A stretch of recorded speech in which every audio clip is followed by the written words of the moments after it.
Hello toi, si tu ne me connais pas, bienvenue sur cette chaîne, moi c'est Swan, j'ai 28 ans, j'habite à Paris, je suis propriétaire mais je suis aussi entrepreneuse à mon compte en micro-entreprise, je suis aussi salariée à mi-temps, je fais aussi de la création de contenu notamment sur cette chaîne YouTube, je suis en couple, je suis plein d'autres choses que j'ai pas le temps de citer dans cette introduction.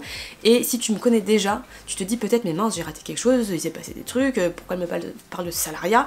Je t'invite à regarder cette vidéo dans laquelle je t'explique comment, pourquoi j'ai fermé mon URL, j'ai pris un mi-temps, blablabla. Et évidemment, une fois que tu auras regardé, je te laisse revenir par ici. Je sais que je suis loin d'être la seule à cumuler salariat, CDI, mi-temps et business. Et d'ailleurs pas même mi-temps, il y a des gens qui sont en 35 heures, en full time. Et du coup, business, être à son compte, micro-entreprise, freelance, peu importe. Du coup, j'avais envie de te parler dans cette vidéo de mon organisation pour réussir à gérer tout ça, et c'est pas toujours évident. Donc voilà, j'espère que ces exemples concrets, ces conseils vont t'aider, et c'est parti. Bon, alors la première chose qu'on va faire, c'est prendre un agenda, que ce soit un agenda digital, iCal, Google Agenda, etc. ou un calendrier, agenda papier, bullet journal, ce que tu veux, pour voir à quoi ressemble ton temps aujourd'hui. Moi ce que je vais faire, c'est que je vais utiliser mon petit calendrier mensuel vierge. Je te laisse faire une capture d'écran, je te mettrai le fichier là en gros sur l'écran si tu veux faire toi-même avec ce modèle là, l'imprimer, etc. Moi c'est ce que je fais, voilà, j'ai ce modèle vierge, je l'imprime et tous les mois je viens remplir mon petit agenda. Et donc il faut regarder ton temps disponible.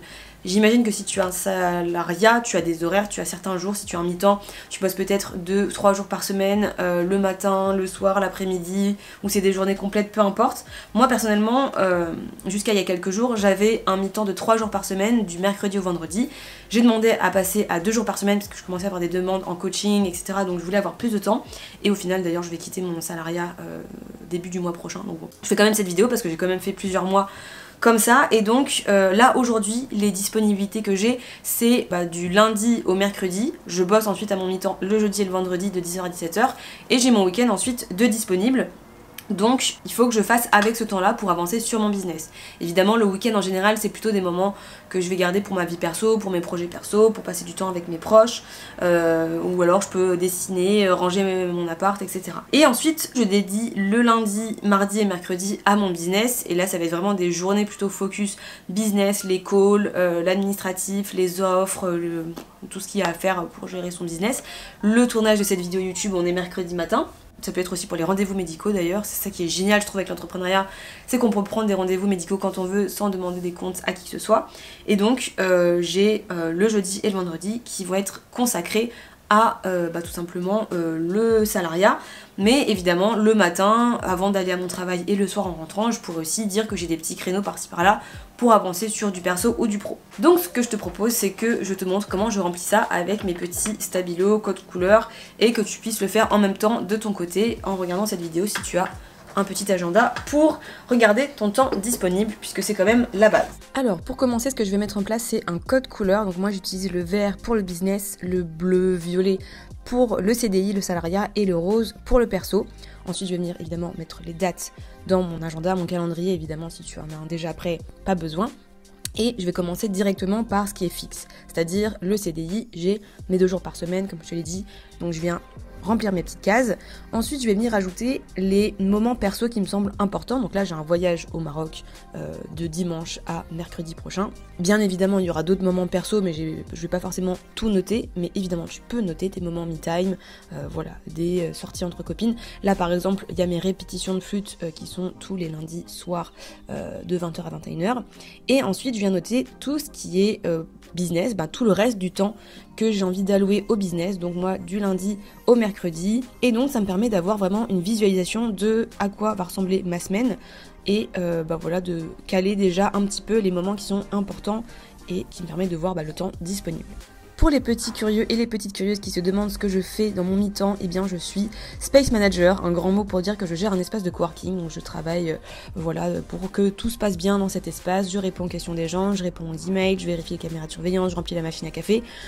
un travail bête et méchant, enfin bête et méchant, voilà, il y a quand même des responsabilités, des choses à faire, mais c'est assez cool et ça me permet d'avoir du temps, des moments aussi un peu libres, mais je t'en parlerai juste après.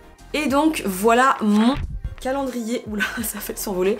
Comme tu peux le voir, il y a les couleurs qui ressortent bien, donc le salariat en bleu, le business en vert et le perso en rose. Et donc à partir de ça, je vais définir mes objectifs et mes priorités.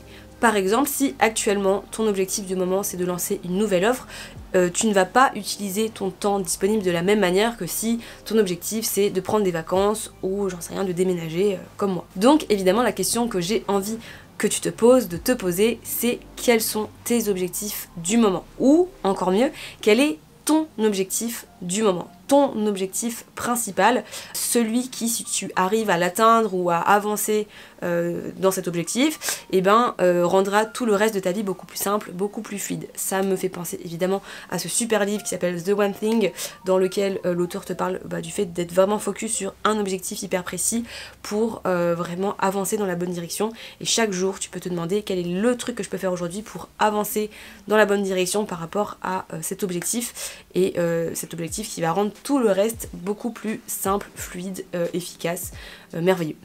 Personnellement, moi j'ai eu plusieurs objectifs ces derniers mois avec ce cumul entrepreneuriat, salariat. Il y a eu évidemment reposer tranquillement les fondations de mon business puisque je ne voulais plus faire du branding, je voulais vraiment élargir un petit peu mon activité. J'ai aussi dû trier beaucoup de choses entre l'appartement, la cave, les cartons parce que je savais que j'allais déménager.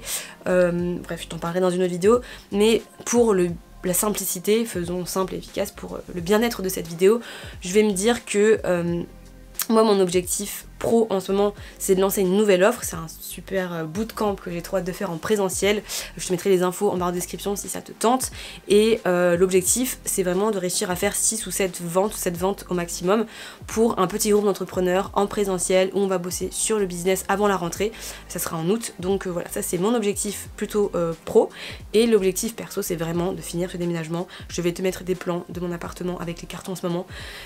C'est chiant, mais voilà, il faut que je fasse le tri entre ce que je déménage ou ce que je laisse dans la cave, que j'achète des cartons, enfin du matériel, du scotch, etc. Que je mette tout dans les cartons, qu'on organise les dates de déménagement, la location de camion, bref. C'est beaucoup, mais je vais me dire que voilà, j'ai un objectif pro et un objectif perso, et à partir de ça, je vais planifier en mode Tetris. Alors, en fonction de tout ça, on va maintenant reprendre notre petit agenda, soit papier comme ça, soit digital. Là pour le coup, je vais te montrer sur du digital, ça va être plus simple. Et on va remplir des petits blocs de temps, surtout pour la partie business, puisque c'est ça qu'on a envie de développer en parallèle de tous les autres trucs qu'on a à faire. Et voir le temps qu'on a de disponible. Après pour le perso, c'est aussi une organisation, mais on regardera vraiment sur une semaine. Ce que je te propose, c'est de regarder la semaine que je suis en train de vivre, donc du 3 au 9 juin, je vais y arriver, et je vais pour plus de facilité te montrer sur un Google Agenda, mais évidemment tu peux très bien le faire sur ça, il faudra juste écrire un peu plus petit et te mettre des petits blocs de temps sur les jours, mais tu peux tout à fait faire comme ça, donc je te retrouve sur Google Agenda. Maintenant que je sais à quoi ressemble mon temps disponible, je vais venir rentrer un petit peu plus dans le détail et me dire ok, si je veux atteindre l'objectif, lancer une nouvelle offre, ce fameux bootcamp, qu'est-ce que je dois faire ? Par exemple, je dois préparer une page de vente, je dois préparer peut-être un système d'inscription avec Tally ou autre, peu importe, et donc ça va me prendre des plutôt gros blocs de temps, donc je vais les prévoir et après je pourrai évidemment les bouger de place. Il faut que je prépare de la création de contenu pour ce bootcamp, voilà, communiquer sur cette offre, que ce soit dans ma newsletter, sur mon compte Instagram, même là je l'ai glissé dans cette vidéo YouTube. Et donc je viens aussi prévoir un bloc de temps pour ça. J'ai aussi des moments où je vais bosser sur YouTube, des moments où je vais bosser pour mes clientes.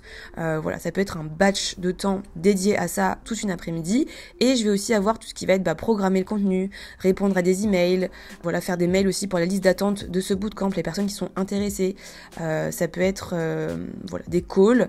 Évidemment, c'est hyper important de noter les calls. Et parfois, ça va nous couper un petit peu dans notre élan. Donc attention à bien les mettre à des moments où on est efficace. Donc moi, c'est le matin ou début d'après-midi. Comme je vais te l'expliquer après, je mets des zones tampons et des moments me-time, mais je te raconterai ça juste après. Et je peux rajouter du coup le soir des moments un peu plus perso, faire le tri avec mes cartons, voilà, après ma journée de travail ou en plein milieu de l'après-midi, pourquoi pas. Je peux l'organiser comme je veux.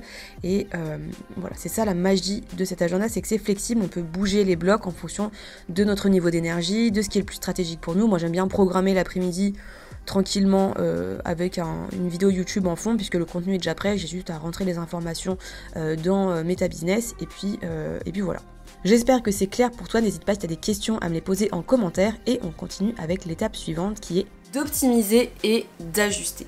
Pourquoi je te dis ça? Parce que si tu te rends compte qu'au bout d'un certain temps, c'est plus pratique de faire certaines tâches certains jours de la semaine ou à certaines heures de la journée, eh bien je t'invite à tester, à changer, à adapter ton planning pour vraiment que ça corresponde à l'instant T. Ma fenêtre s'est ouverte toute seule, mais il doit y avoir un courant d'air. Je vais la fermer, je reviens. Donc, qu'est-ce que je disais? Je ne sais plus. Si, adapte ton planning, adapte au maximum en fonction, hop, de ta situation, voilà, à l'instant T. Peut-être que tu vas vivre des périodes, bah voilà, comme moi, des déménagements, des changements, des périodes où tu seras plus fatigué. Je pense notamment aux femmes, enfin aux personnes menstruées. Voilà, c'est pas toujours évident, il y a des moments du mois où on est plus ou moins fatigué. Donc, prends tout ça en compte et change, adapte ton planning, reste flexible. Ensuite, je t'invite à ne pas oublier, ou en tout cas à penser à mettre des zones tampons dans ton emploi du temps, des zones un petit peu de rien, de vide, qui permettent de faire tampon entre d'autres tâches. Évite par exemple de mettre un call directement après avoir fini ta journée de salariat ou à enchaîner des grosses tâches les unes après les autres. Mets-toi des zones tampons aussi en fonction des tâches qui peuvent te prendre plus ou moins de temps. Comme ça te permet de respirer et de pas juste enchaîner et de t'en vouloir potentiellement à la fin de la journée parce que t'as pas fait tout ce que tu voulais faire. On connaît ce petit sentiment de culpabilité quand on n'a pas fait toute la to-do list. C'est pas si évident à dire. Donc voilà, n'hésite pas à faire ces petites zones tampons et aussi à mettre des moments que moi j'appelle des moments me-time, c'est-à-dire des moments pour toi, des moments où tu lis, des moments où tu vas te balader, des moments bien-être, je sais pas si t'aimes te faire des masques, cuisiner, voilà, être seul pour juste te reposer, des moments pour toi, me-time, voilà, c'est dans le nom. Ensuite, je vais te conseiller d'utiliser les temps de transport en commun ou les moments un petit peu de creux, de calme dans ton activité plutôt salariée pour faire des tâches qui te demandent pas énormément de concentration, que tu peux faire un petit peu par-ci par-là. Par exemple, moi je profite de ces moments-là pour répondre à des commentaires, des messages, des mails, comme ça j'en fais quelques-uns par-ci par-là. Bon, c'est pas l'idéal, le mieux c'est de batcher, mais voilà, ça te permet d'avancer quand même sur ton business en parallèle. Je peux aussi en profiter pour écrire un script de vidéo YouTube. Par exemple, ce script-là, j'ai commencé un petit peu à l'écrire au travail ou dans les métros, etc., les bus.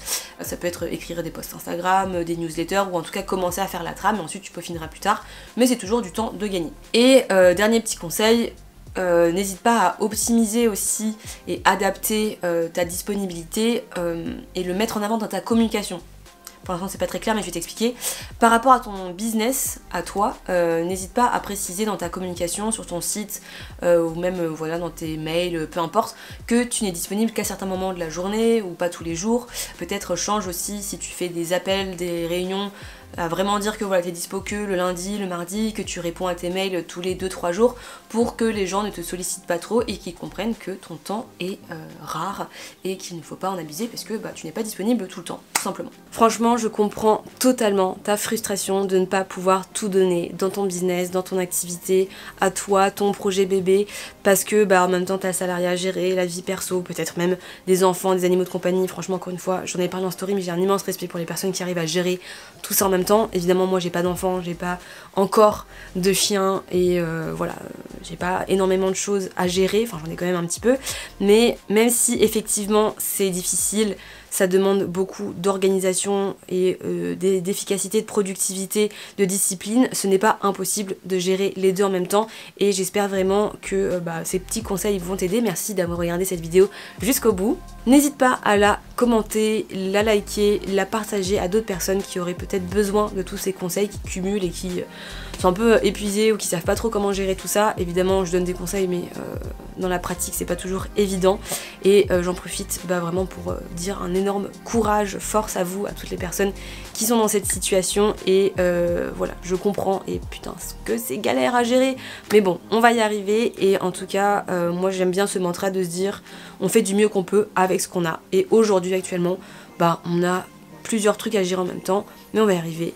Et du coup je te dis à très bientôt dans une prochaine vidéo. Salut. À la luminosité, c'est pas trop ça. Ça